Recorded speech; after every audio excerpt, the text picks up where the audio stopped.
जी नमस्कार दोस्तों, एक बार फिर से स्वागत है आपके अपने चैनल मैथ लाइव 2.0 में, जहां हर दिन शानदार टेक्निक के साथ और एक बेस्ट अप्रोच के साथ बिहार सिविल कोड का प्रैक्टिस सेट कराया जाता है।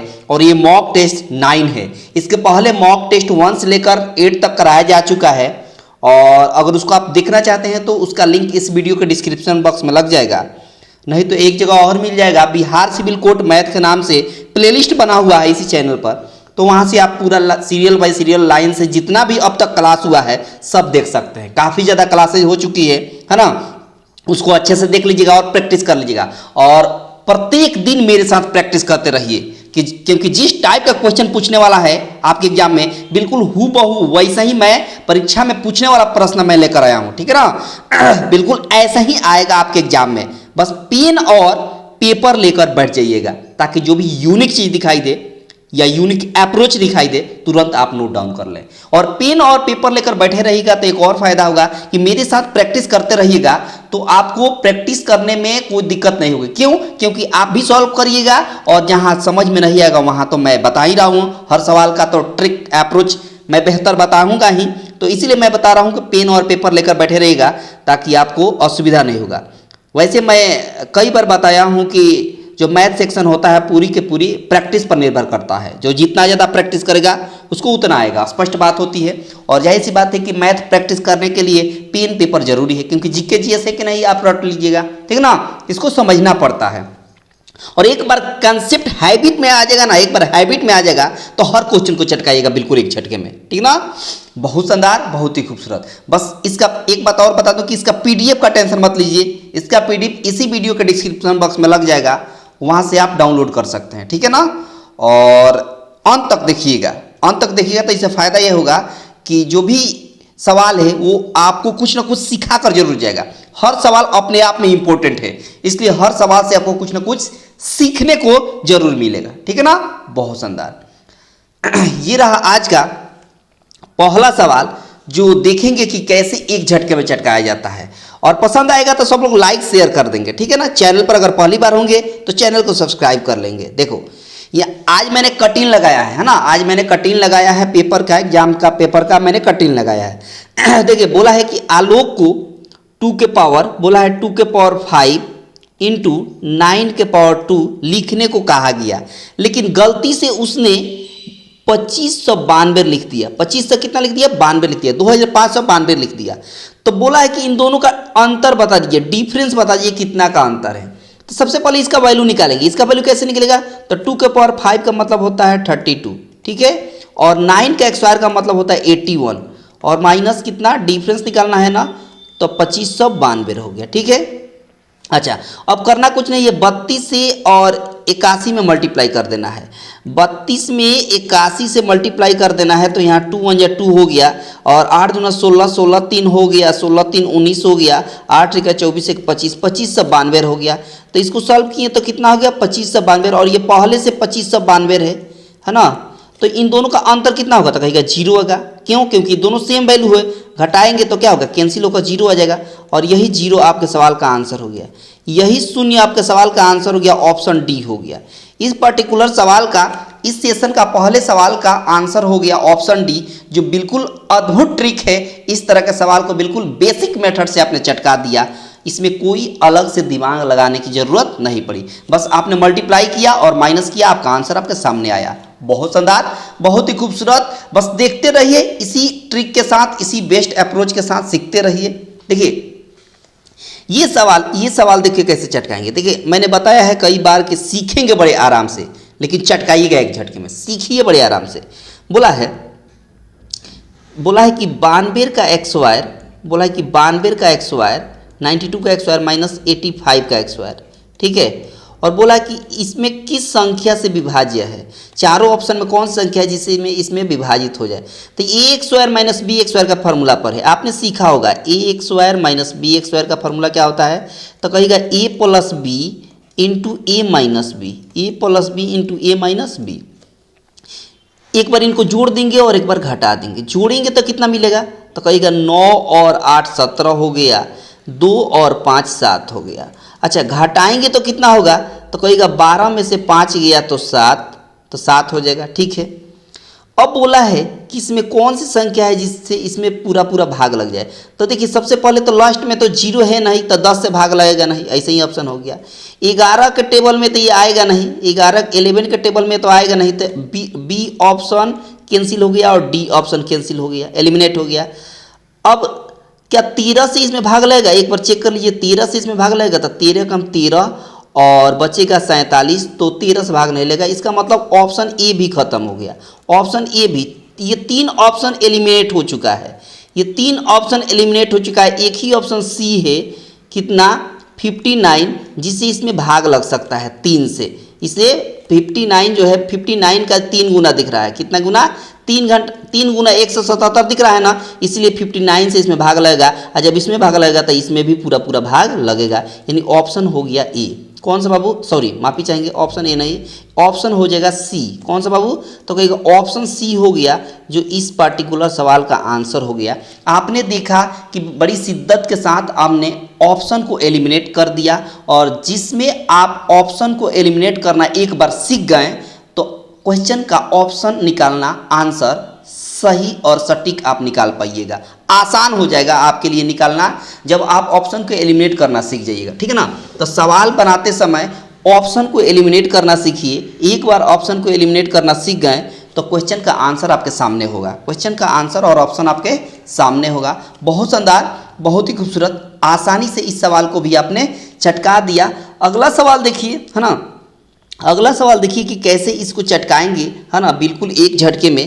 देखिए सवाल में बोला है, सवाल में आराम से सीखिएगा, सवाल में बोला है कि 12, ठीक है, 12 फिर 16 फिर 18, ठीक ना, 27 और 36, इतनी संख्या दिया हुआ है। अब बोला कि लॉसा मतलब एलसीएम निकाल दीजिए, इसका क्या बोल दिया है कि एलसीएम निकाल दीजिए। अब एक बात बताइए, एलसीएम निकालने के लिए सबसे पहले 12 को हम फैक्टर करेंगे तो हम क्या लिख सकते हैं, तो 2 के पावर 2 इंटू 3 लिख सकते हैं, तो कहेगा बिल्कुल लिख सकते हैं। 16 को क्या लिख सकते हैं, तो 16 को आप लिख सकते हैं 2 के पावर 4, बहुत शानदार। 18 को क्या लिख सकते हैं, तो 18 को लिख सकते हैं 3 के पावर 2 इंटू 2, बहुत शानदार।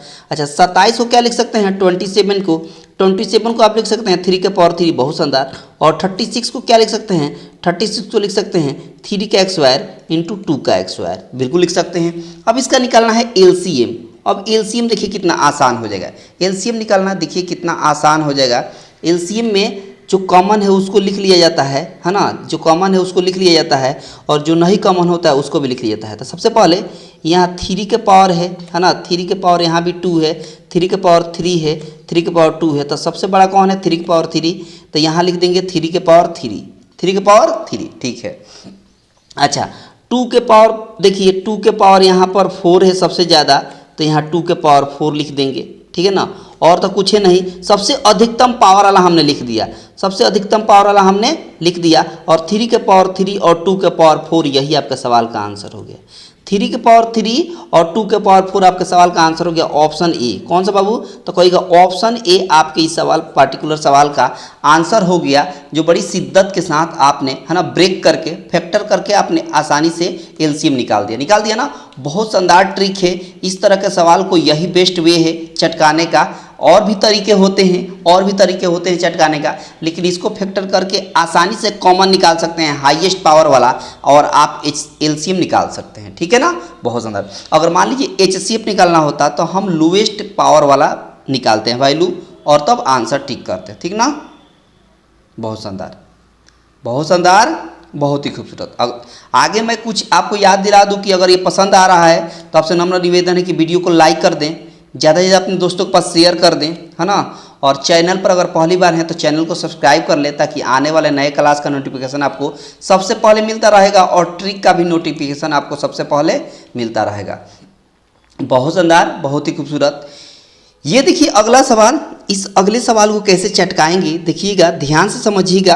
पेन पेपर लेकर बैठे रहिएगा, पेन और पेपर लेकर बैठे रहिएगा, पानी का बोतल भी लेकर बैठे रहिएगा, ताकि आपको पानी पीते रहें और सीखते रहें। देखो बोला है कि 12 रूट x, ठीक है, प्लस है 600 का मतलब मल्टीप्लाई 2/5 हो गया, इक्वल टू दिया है 796 माइनस 388, ऐसे दिया हुआ है।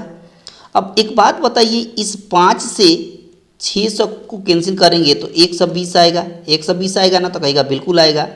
तो यहाँ 12√x प्लस 12 में 2 से गुणा करेंगे तो 12 दूना 24, 240 हो गया, बराबर इसको माइनस करिए तो 16 में से 8 जाएगा तो 8 हो जाएगा, यहाँ 8 में से 8 जाएगा तो 0 हो जाएगा, 7 में से 3 माइनस करेंगे तो 4 हो जाएगा, ये 240 इधर जाकर माइनस हो जाएगा, तो 12√x इक्वल टू 8 में से 0 घटाएंगे तो 8 हो गया, 10 में से 4 जाएगा तो 6 होगा, यहाँ 3 में से 2 जाएगा तो 1 हो गया, √x इक्वल टू हो गया 160, और ये मल्टीप्लाई में है 12, तो इधर आएगा तो डिवाइड में, तो कैंसिल करिए, कैंसिल हो जाएगा, तो 4 से कैंसिल करिए, 4 से 4 चौका 16, 4 दूना 8, 4 3 12, 3 से कैंसिल करिए, 3 एकम 3 चौका 12 हो गया, यानी √x का वैल्यू हो गया 14। जब √x का वैल्यू 14 तो x का वैल्यू हो जाएगा 196, दोनों तरफ वर्क करेंगे तो क्या हो जाएगा, x का वैल्यू हो जाएगा 196, और यही आपके सवाल का आंसर हो गया, यही आपके सवाल का आंसर हो गया ऑप्शन बी। कौन सा बाबू,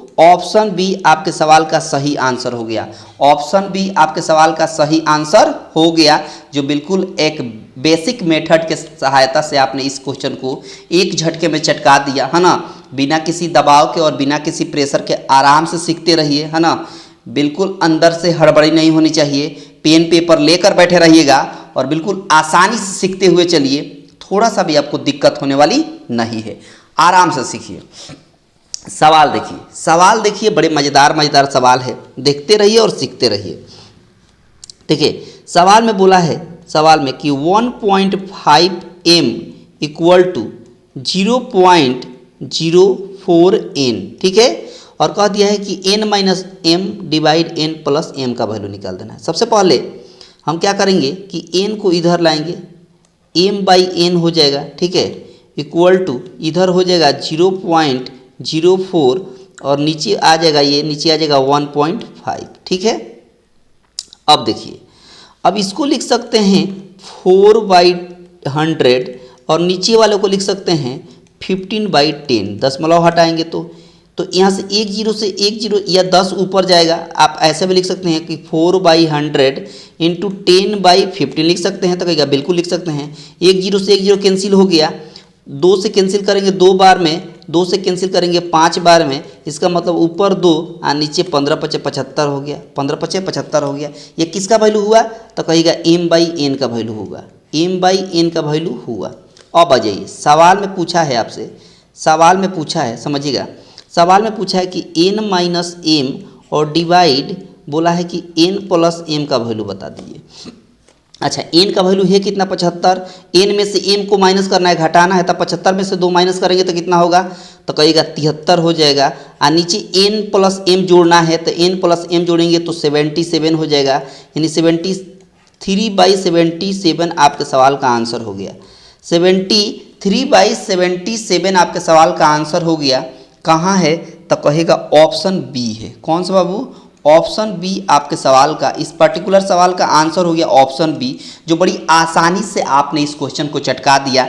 बिल्कुल एक झटके में चटकाते हुए चलिए, आपको दिक्कत बिल्कुल होने वाली नहीं है, आराम से सीखिए और आराम से आप प्रैक्टिस करते चलिए मेरे साथ, ठीक ना।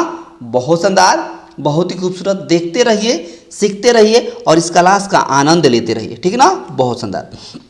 सवाल में देखिए, सवाल में बोला है, सवाल में बोला है कि 2 के पावर a प्लस 2 के पावर a माइनस 1, ठीक है, और नीचे दिया हुआ है 2 के पावर a प्लस 1 माइनस 2 के पावर a। अब समझिए इसका शानदार ट्रिक देखिए, शानदार ट्रिक देखिए, इसका कैसे एक झटके में चटकाएंगे। देखो सबसे पहले क्या करेंगे कि इन ऊपर वाला में से 2 के पावर a कॉमन ले लेंगे, तो यहाँ बचेगा 1 और यहाँ बचेगा, जैसे 2 के पावर a कॉमन लेंगे तो बचेगा 2 के पावर माइनस 1, 2 के पावर माइनस 1, बहुत शानदार। अच्छा, यहाँ 2 के पावर a जब कॉमन लेंगे तो यहाँ बचेगा 2 के पावर 1, 2 के पावर 1, क्योंकि यहाँ 1 बच गया ना तो 1 हो जाएगा, माइनस ये 2 के पावर a कॉमन हो चुका है तो बचेगा 1, बहुत शानदार। ये 2 के पावर a कैंसिल हो गया, ऊपर बच गया 1 प्लस ये 2 के पावर माइनस 1 को हम लिख सकते हैं 1/2, और यहाँ 2 के पावर 1 का मतलब 2, और 2 में से 1 माइनस करेंगे तो 1 होगा। इसका मतलब इसको सॉल्व करेंगे तो 3/2 आपके सवाल का आंसर हो जाएगा। 3/2 आपके सवाल का आंसर हो गया ऑप्शन सी। कौन सा बाबू? तो कहेगा ऑप्शन सी आपके इस पर्टिकुलर सवाल का आंसर हो गया ऑप्शन सी, जो बड़ी आसानी से एक बेस्ट ट्रिक के साथ और एक बेस्ट अप्रोच के साथ आपने इस क्वेश्चन को चटका दिया। बिल्कुल आपको दिक्कत नहीं होगी, है ना। आई होप कि आपको बेहतर तरीके से इस सवाल का आंसर, है ना, सॉल्यूशन समझ में आ गया होगा। ठीक है ना। बहुत शानदार, बहुत ही खूबसूरत। आराम से सीखते रहिए और चटकाना होगा तो एक झटके में चटकाइए।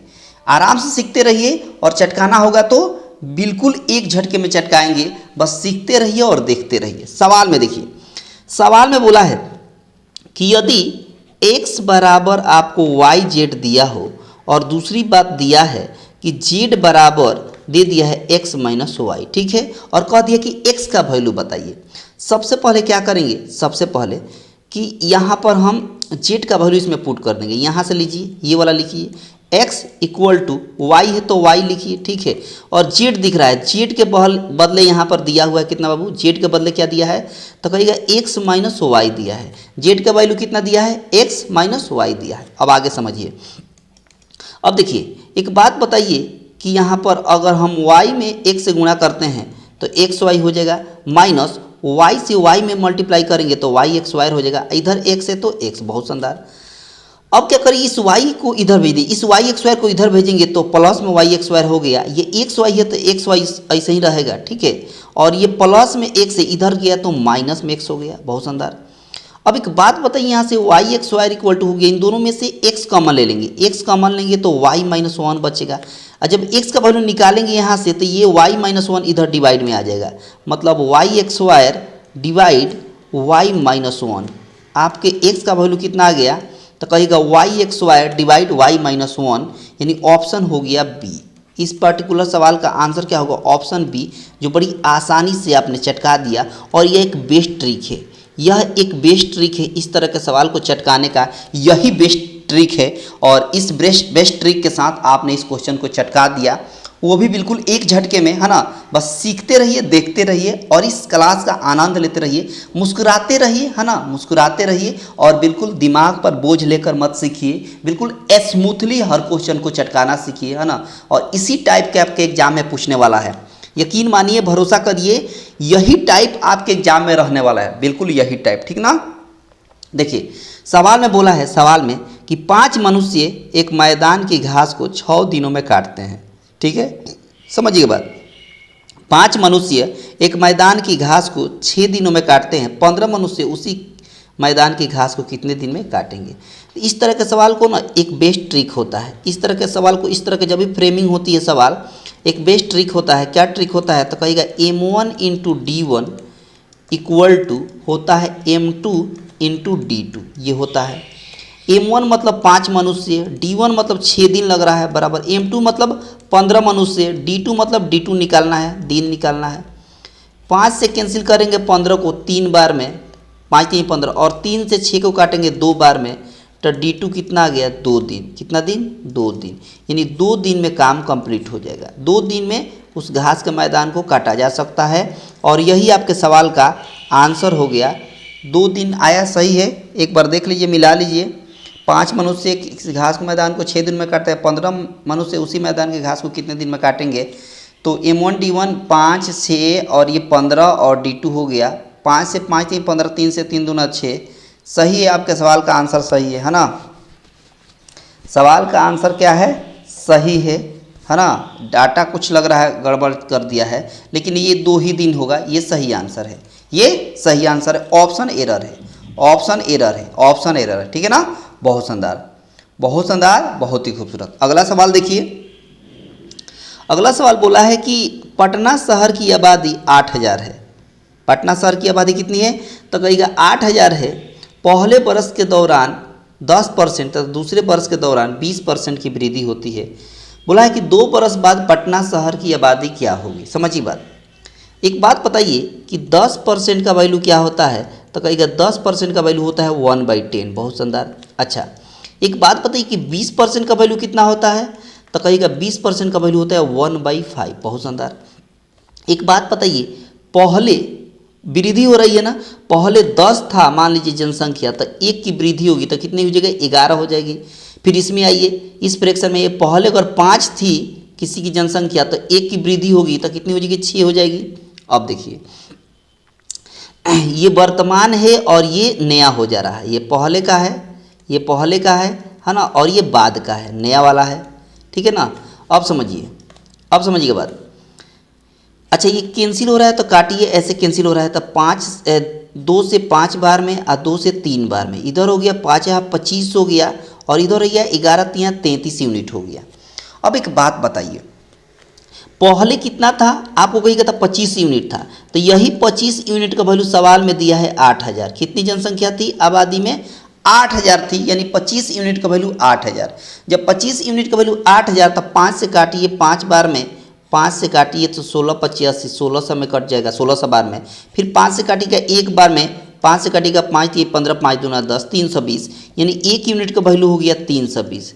जब 1 यूनिट का वैल्यू हो गया 320 तो सवाल में पूछा है कि 2 बरस बाद शहर की आबादी क्या होगी, तो यही 2 बरस बाद वाली यूनिट है 33 यूनिट। 2 बरस बाद वाली यूनिट कितनी है, 33 यूनिट। तो 1 यूनिट का वैल्यू 320, तो 33 यूनिट का वैल्यू कितना हो जाएगा, इसी 33 में हम 320 से मल्टीप्लाई कर देंगे, आपका सवाल आपका आंसर हो जाएगा, आपका सवाल आपका आंसर हो जाएगा।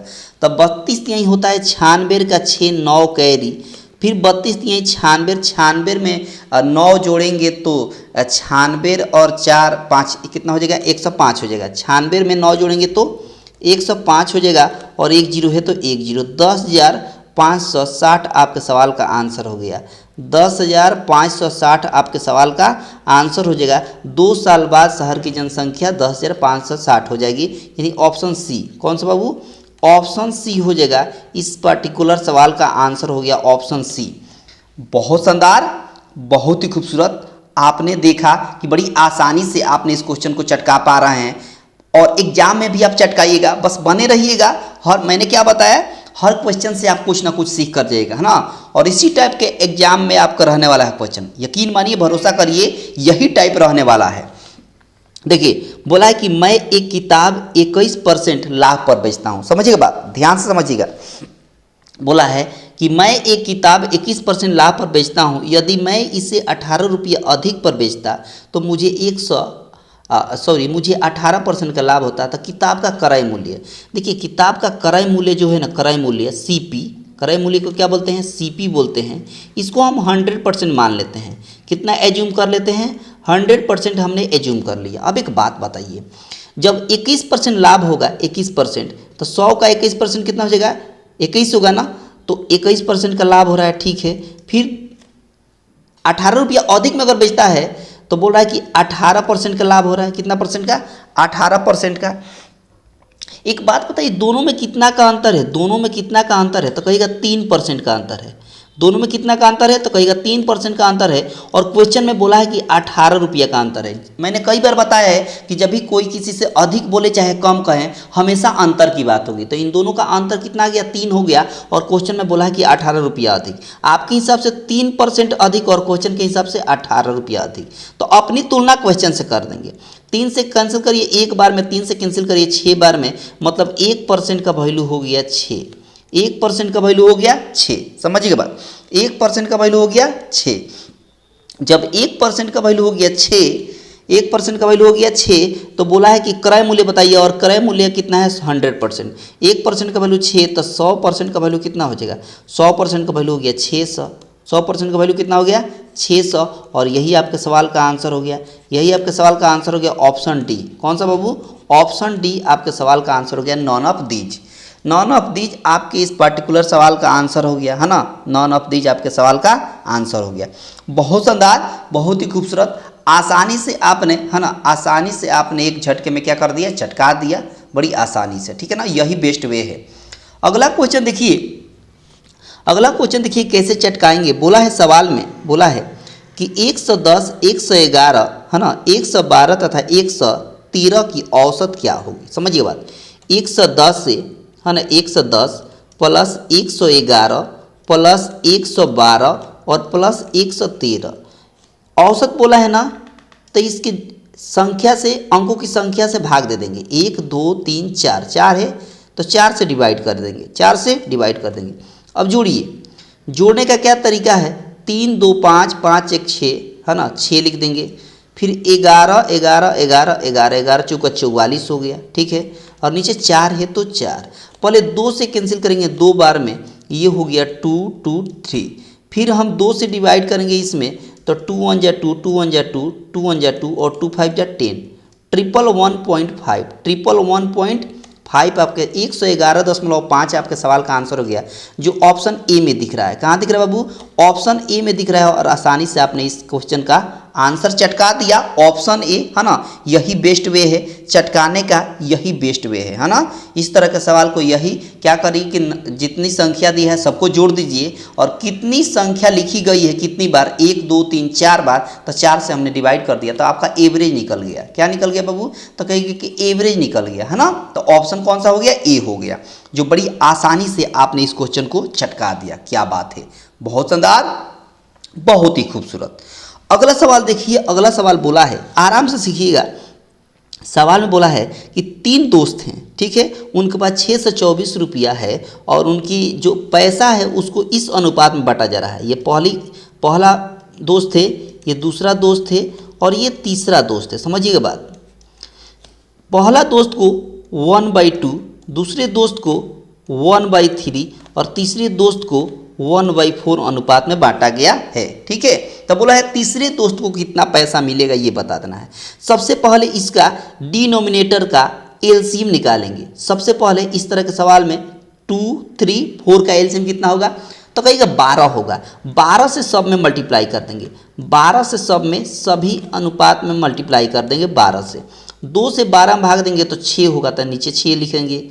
3 से 12 में भाग देंगे तो 4 होगा, तो नीचे 4 लिखेंगे। 4 से 12 में भाग देंगे तो 3 होगा, तो नीचे 3 लिख देंगे। अब आपके हिसाब से तीनों मिलाकर कितना यूनिट है, आपको आपके अनुसार ये तीनों को मिलाइएगा आपके अनुसार, तो तीनों कितना होगा, तो कहेगा 4 3 7 7 और 6 13, कितना 13 यूनिट। आपके हिसाब से 13 यूनिट और क्वेश्चन बोला है कि नहीं 624। आपके हिसाब से तीनों को मिलाकर 13 यूनिट है और क्वेश्चन के हिसाब से 624 रुपया है, तो अपनी तुलना क्वेश्चन से कर देंगे। कैंसिल करेंगे 13 कम 13, इधर हो जाएगा 13 चौका 52, 13 चौका 52 हो जाएगा 10, 13 8 104, 13 8 104, यानी 1 यूनिट का वैल्यू हो गया 48। जब 1 यूनिट का वैल्यू 48 हो गया तो सवाल में बोला है कि तीसरे दोस्त का भाग बताइए। तो तीसरा का कितना, तीसरे दोस्त का कितना यूनिट है, 3 यूनिट है। 1 यूनिट का वैल्यू 48, तो 3 यूनिट का वैल्यू कैसे निकलेगा, इसी 3 में 48 से मल्टीप्लाई कर देंगे तो 8 × 24 का 4 और 4 3 12, 12 2 14, 144 हो गया। तीसरे व्यक्ति को कितना मिलेगा, तो कहेगा 144 रुपया मिलेगा हिस्सा। तीसरे दोस्त को कितना हिस्सा मिलेगा, तो कहेगा 144। ऑप्शन हो गया डी, इस पर्टिकुलर सवाल का आंसर हो गया ऑप्शन डी, जो बड़ी आसानी से आपने चटका दिया एक बेस्ट ट्रिक के साथ। बहुत ही शानदार ट्रिक है, इस तरह के सवाल को चटकाने का यही बेस्ट वे है, यही बेस्ट वे है, शानदार टेक्निक है ना।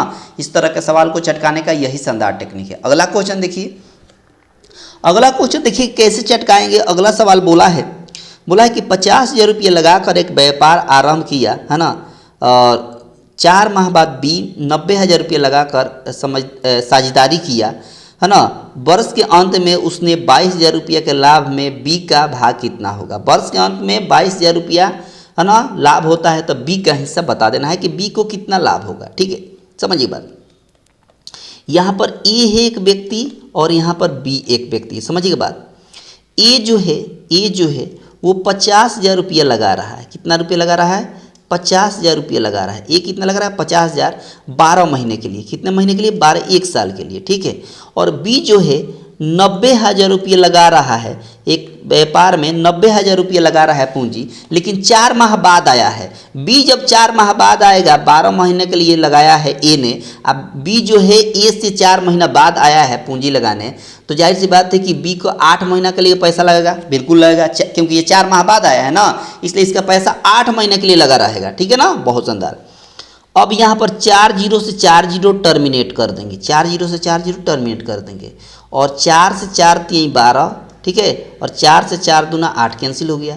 इधर 3 से फिर कैंसिल करेंगे तो 3 3 जा 9, इधर बच गया 5 यूनिट और इधर बच गया 3 2 जा 6 यूनिट, 3 2 जा 6 यूनिट। अब समझिएगा कि जो भी पूंजी, समझिएगा जो भी पूंजी, समझिएगा पूंजी और समय का जो अनुपात होता है वही लाभ में बट जाता है, वही अनुपात लाभ में बट जाता है। तो यहाँ पूंजी था, यहाँ समय था, यहाँ भी पूंजी था, यहाँ समय था, तो दोनों का अनुपात निकाले तो ये जो 5:6 आया है ये बेसिकली लाभ में बट गया है। किस में बट गया है? लाभ में। अब आ जाइए, अब एक बात बताइए, दोनों को मिलाकर 6 और 5 11 यूनिट का लाभ हो रहा है। 6 और 5 मिलकर 11 यूनिट का लाभ हो रहा है, जबकि क्वेश्चन में बोला है कि 22,000 का लाभ हो रहा है। तो अपनी तुलना क्वेश्चन से कर देंगे।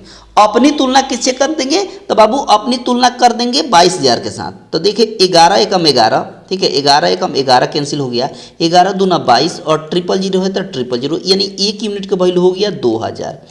1 यूनिट का वैल्यू 2000। तो सवाल में बोला है कि बताइए बी का कितना होगा, तब बी का कितना है तो कहेगा 6 यूनिट। कितना यूनिट? 6 यूनिट। 1 यूनिट का वैल्यू 2000, तो 6 यूनिट का वैल्यू कितना हो जाएगा? 6 दूना 12,000, 6 दूना 12,000, और यही 12,000 आपके सवाल का आंसर हो गया। यही 12,000 के सवाल का आंसर हो गया ऑप्शन सी। कौन सा बाबू? तो कहेगा ऑप्शन सी आपके सवाल का आंसर हो गया। इस पर्टिकुलर सवाल का आंसर हो गया ऑप्शन सी, जो बड़ी आसानी से आपने इस क्वेश्चन को चटका दिया ना। बहुत शानदार, बहुत ही खूबसूरत। इस तरह के सवाल को यही बेस्ट वे है चटकाने का। सवाल देखिए, सवाल में बोला है कि 4 बरस के लिए साधारण ब्याज दिए गए 5,000 रुपया यदि 6100 रुपया हो जाता है, 6100 रुपया हो जाता है तो ब्याज की दर क्या होगी? सबसे पहले प्रिंसिपल है 5000। प्रिंसिपल कितना है? 5000। प्रिंसिपल जब 5000 है, प्रिंसिपल कितना है? 5000 है। तो जब प्रिंसिपल 5000 है और कितना पैसा हो जा रहा है तो 6100 रुपया हो जा रहा है, तो अमाउंट हो गया 6100। तो सिंपल इंटरेस्ट कैसे निकलेगा? ब्याज, इन दोनों का अंतर ही ब्याज होगा। अमाउंट और प्रिंसिपल का अंतर ही क्या होगा? ब्याज होगा। तो घटाएंगे तो कितना हो जाएगा? तो कहेगा 1100 रुपया हो जाएगा। कितना हो जाएगा? 1100 रुपया।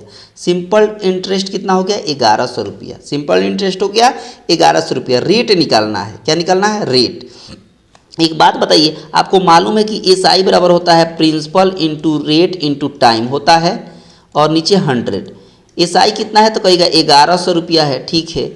प्रिंसिपल कितना है? तब प्रिंसिपल दिया है 5000। प्रिंसिपल कितना है? इक्वल देंगे। प्रिंसिपल कितना है? 5000 रुपया। रेट कितना है? रेट निकालना है। टाइम कितना है? तो कहेगा 4 साल है, और नीचे 100 है तो 100। 00 से 00 टर्मिनेट कर गया, 10 से 10 और टर्मिनेट कर गया, ठीक है। और यहाँ 2 से 2 दूना 4 कैंसिल हो गया, और 2 से इधर कैंसिल हो जाएगा तो 55 बार में कैंसिल हो जाएगा। 5 से कैंसिल करेंगे 55 तो 11 हो जाएगा, तो इधर 11 बच गया, इधर 2r बच गया। तो r का वैल्यू निकालेंगे तो 11/2 हो गया, और 11/2 का मतलब होता है 5.5, यानी 5.5 आपके सवाल का आंसर हो गया। 5.5 आपके सवाल का आंसर हो गया, जो ऑप्शन सी में दिख रहा है। कहाँ दिख रहा है बाबू? ऑप्शन सी आपके सवाल का आंसर हो गया। इस पर्टिकुलर सवाल का आंसर हो गया ऑप्शन सी। कौन सा बाबू? ऑप्शन सी, जो बड़ी आसानी से आपने इस क्वेश्चन को चटका दिया। बहुत शानदार ट्रिक है, इस तरह के सवाल को चटकाने का यही बेस्ट वे है, ठीक है ना।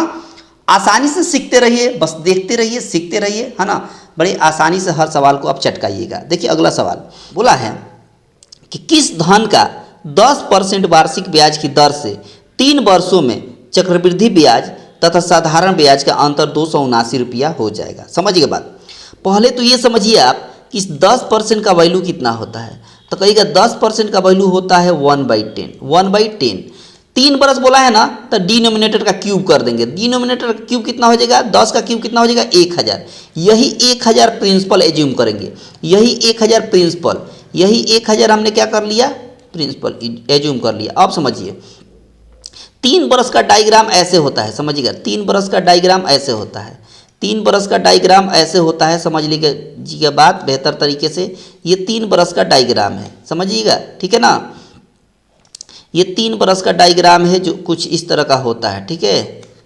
समझिएगा बात, कुछ इस तरह का होता है 3 बरस का डायग्राम, ठीक है। अब देखिए पहले इस पर 10% ब्याज लगेगा तो कितना हो जाएगा? तो कहेगा 100 हो जाएगा। फिर यहाँ पर भी 100 हो जाएगा, फिर यहाँ पर भी 100 हो जाएगा, क्योंकि पहला रो सेम होता है। उसके बाद ये तीनों सेम होता है, ये तीनों सेम होता है, क्योंकि चक्रवृद्धि ब्याज में ब्याज के ऊपर ब्याज लगता है। तो इस पर 10% की ब्याज लगेगा तो कितना होगा? 10। फिर इस पर 10% का ब्याज लगेगा तो कितना हो जाएगा 10, और फिर से इस पर फिर 10% का ब्याज लगेगा तो कितना हो जाएगा 10, और फिर ब्याज के ऊपर ब्याज लगता है तो फिर इस 10% का ब्याज 10% हो जाएगा तो 1 हो जाएगा। कितना हो जाएगा 1 हो जाएगा। अब समझिएगा बात, पहला रो छोड़कर, याद रखिएगा पहला रो छोड़कर बाकी जितना होता है, पहला रो छोड़कर ये वाला जितना होता है, ये चक्रवृद्धि ब्याज और साधारण ब्याज का अंतर कहलाता है। ये वाला जो गोल घेरा है ना बाबू, ये चक्रवृद्धि ब्याज और साधारण ब्याज का अंतर होता है, सीआई और एसआई का अंतर होता है। तो आपके हिसाब से सीआई और एसआई का अंतर कितना हो जाएगा, तो कहेगा 10, 10, 20, 10, 30, 1, 31। आपके हिसाब से ब्याज दोनों का अंतर कितना हो गया 31 हो गया, और क्वेश्चन बोला है कि नहीं 279 है। क्वेश्चन क्या बोला है 279। तो ये 31 से कितना गुना दिख रहा है, तो कहेगा 9 गुना दिख रहा है, मतलब 1 यूनिट का वैल्यू हो गया 9। जब 1 यूनिट का वैल्यू हो गया 9 तो आपसे पूछा है कि किस धन पर, तब धन को हमने प्रिंसिपल को क्या माना है 1000। तो 1 यूनिट का वैल्यू 9, तो 1000 यूनिट का वैल्यू कितना हो जाएगा 9 से गुना कर देंगे तो 9000 हो गया। और क्या 9000 आपके सवाल का आंसर हो गया। कितना हो गया बाबू, तो कहेगा 9000 आपके सवाल का आंसर हो गया ऑप्शन सी। ऑप्शन सी हो गया इस पार्टिकुलर क्वेश्चन का आंसर। आप देख पा रहे हैं कि कितना शानदार ट्रिक है, बहुत ही शानदार ट्रिक है। 3 साल का डायग्राम आप याद रखेंगे, ये 3 साल का डायग्राम होता है। मैंने चक्रवृद्धि ब्याज और साधारण ब्याज का स्पेशल क्लास लिया था, अगर उसको आप नहीं देखे होंगे तो इस वीडियो के डिस्क्रिप्शन बॉक्स में लगा दूंगा मैं लिंक, ठीक है ना, वहां से आप देख लीजिएगा, ठीक है ना। और इसका पीडीएफ का टेंशन मत लीजिए, इसका पीडीएफ इसी वीडियो के डिस्क्रिप्शन बॉक्स में लग जाएगा। देखिए सवाल, देखिए सवाल में बोला है कि रश्मि, मंजुला तथा अनामिका ने एक कार्य 550 रुपये में करने का ठेका लिया। यदि रश्मि तथा मंजुला कुल कार्य का 7/11 भाग करे तो इस धन में अनामिका का भाग क्या होगा। देखिए अनामिका का निकालना है, टोटल हम 1 मान लेते हैं, टोटल को क्या मान लेते हैं 1 मान लेते हैं, टोटल को हम क्या मान लेते हैं 1 मान लेते हैं। तो अनामिका का अगर निकालना होगा, अनामिका का, तो इसी 1 में से माइनस कर देंगे 7/11, तो अनामिका का निकल जाएगा। क्या किसका निकल जाएगा, क्योंकि दोनों को मिलाकर ये 1 है। तो एक को मान लीजिए कि मंजुला का कुल कार्य 7/11 है, अनामिका का निकालना है, तो टोटल में से मंजुला का घटाइएगा तभी तो अनामिका का निकलेगा, है कि नहीं। तो माइनस करेंगे तो कितना होगा, और इसी का कितना बोला है 550 रुपया, तो 550 लिख देंगे यहाँ पर। अब देखिए 11 में 7 गया तो 4/11 हो जाएगा, और यहाँ हो गया कितना बाबू 550। 11 से 11 पचे 55 कैंसिल हो गया, 50 चौका होता है 200, 50 चौका कितना होता है बाबू 200, और यही आपका सवाल का आंसर हो गया। यही आपका सवाल का आंसर हो गया ऑप्शन सी। ऑप्शन सी आपके सवाल का आंसर हो गया। एक झटके में आपने इस क्वेश्चन को चटका दिया, बिना किसी देरी के और बिना किसी दबाव के, बिल्कुल स्मूथली और ट्रिक की सहायता से आपने चटका दिया। बहुत शानदार, बहुत ही खूबसूरत। अगला सवाल देखिए, अगला सवाल बोला है कि 12 मजदूर किसी दीवार को 24 दिन में करते हैं तो उसी कार्य को 8 मजदूर की। ये वही क्वेश्चन है जैसा मिला था। क्या मिला था शुरू में, M1 इंटू D1 बराबर हो जाएगा M2 इंटू D2। ये मैंने बताया था। M1 मतलब 12 मजदूर, D1 मतलब 24 दिन लग रहा है, 24 दिन लग रहा है। अच्छा M2 मतलब 8 मजदूर, और D2 मतलब निकालना है D2, ठीक है। 8 से 8 लिखा 24, तो 12 3 कितना हो जाएगा 36, यानी कितना दिन लगेगा 36 दिन लगेगा। कितना दिन लगेगा, तो कहेगा 36 दिन लगेगा। इस क्वेश्चन का आंसर हो गया ऑप्शन ए। ऑप्शन ए इस पर्टिकुलर क्वेश्चन का आंसर हो गया ऑप्शन ए। कैसा लगा, कैसा लगा आप कमेंट बॉक्स में आपको बताना है। शानदार शानदार टेक्निक है ना। देखिएगा अगला सवाल देखिए, बोला है कि एक व्यक्ति 5 घंटे में धारा की दिशा में 40 किलोमीटर जाता है। एक व्यक्ति 5 घंटे में धारा की दिशा में 40 किलोमीटर जाता है तथा 8 घंटे में वापस लौट आता है। तो बताइए कि धारा की चाल, समझिए बात। अगर मान लीजिए कि मान लीजिए कि हम नाव को एक व्यक्ति मतलब नाव, व्यक्ति कहिए चाहे नाव कहिए, इसको हम मान लेते हैं x, और धारा की चाल को हम मान लेते हैं y। समझिए बात। बोला कि धारा की दिशा में जब चाल निकलना होता है तो दोनों का स्पीड जोड़ दिया जाता है, दोनों का स्पीड जोड़ दिया जाता है। कितना किलोमीटर तक चाल बराबर क्या होता है, दूरी बटा समय। दूरी कितना है 40 किलोमीटर, समय कितना लग रहा है 5 घंटा, तो वही तो होता है डिस्टेंस बाई टाइम। कैंसिल करेंगे तो 8 हो गया, ठीक है। अब एक बात बताइए, फिर से वापस आने में 8 घंटे में वापस लौट आती है, 8 घंटे में वापस लौट आती है। एक बात बताइए, वापस लौटेगा जब, तो जाहिर सी बात है कि धारा के विरुद्ध चलेगा। आज धारा के विरुद्ध चलेगा तो इसका डिफरेंस निकालेंगे। चालों का क्या हो जाएगा, स्पीड घट जाएगा, तो इसका स्पीड माइनस हो जाएगा। क्या हो जाएगा, माइनस हो जाएगा। तो अब क्या होता है डिस्टेंस बाई टाइम। डिस्टेंस कितना है, डिस्टेंस उतना ही है, 40 किलोमीटर वापस आना है। टाइम अब कितना लग गया, 8 घंटा लग गया। क्यों 8 घंटा लग रहा है पता है, यहाँ 5 घंटा लगा था, यहाँ 8 घंटा। क्यों? क्योंकि उधर से जब वापस आ रहा था तो धारा जो है रोक रही थी, धारा जब रोकेगी तो स्पीड कम हो जाएगा, इसलिए यहाँ माइनस मैंने किया था। 8 × 5 = 40, तो यहाँ हो गया 5। ठीक है, अब एक बात बताइए, आपको निकालना है धारा की चाल यानी y का वैल्यू। धारा को क्या माने हैं, y माने है ना। y का वैल्यू निकालने का ट्रिक देखिए, शानदार ट्रिक है जो मैंने कई बार बताया है कि जब भी आपको x + y बराबर कुछ दिया हो और x - y बराबर कुछ दिया हो, अगर y का वैल्यू निकालना है तो हम क्या करेंगे, इनका डिफरेंस निकालकर आधा कर देंगे। अगर मान लीजिए x का वैल्यू निकालना होता तो इनको जोड़कर आधा करते बाबू, इसको जोड़कर, ये तरीका होता है। तो y का वैल्यू निकालना है तो इसका अंतर को आधा कर देंगे, घटाकर 8 में से 5 जाएगा तो 3, और 3 का आधा करेंगे तो क्या होगा, तो कहेगा 1.5 हो जाएगा, 1.5 km/h हो जाएगा। 1.5 km/h ऑप्शन ए। कौन सा बाबू, तो कहेगा ऑप्शन ए हो गया। इस पर्टिकुलर क्वेश्चन का आंसर हो गया ऑप्शन ए। कैसा लगा है ना मजेदार ट्रिक, बहुत मजेदार ट्रिक है।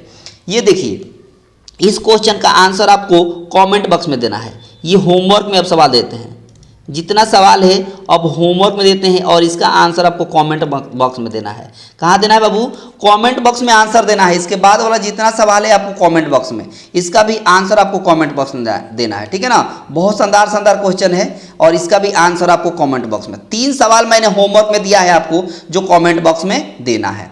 और कैसा लगा, आप ट्रिक अप्रोच बेहतर लगा होगा और क्वेश्चन का लेवल बेहतर लगा होगा, तो सब लोग लाइक कर देंगे, ज़्यादा से ज़्यादा अपने दोस्तों के पास शेयर कर दीजिएगा, और चैनल पर जितने लोग पहली बार थे चैनल को सब्सक्राइब कर लीजिएगा, ताकि आने वाले क्लास का नोटिफिकेशन आपको सबसे पहले मिलता रहेगा। ठीक है ना, तो मिलते हैं अगले क्लास में, तब तक आप सभी को दिल से धन्यवाद। और इसका PDF लग जाएगा इसी वीडियो के डिस्क्रिप्शन बॉक्स में। ठीक है ना, बहुत बढ़िया।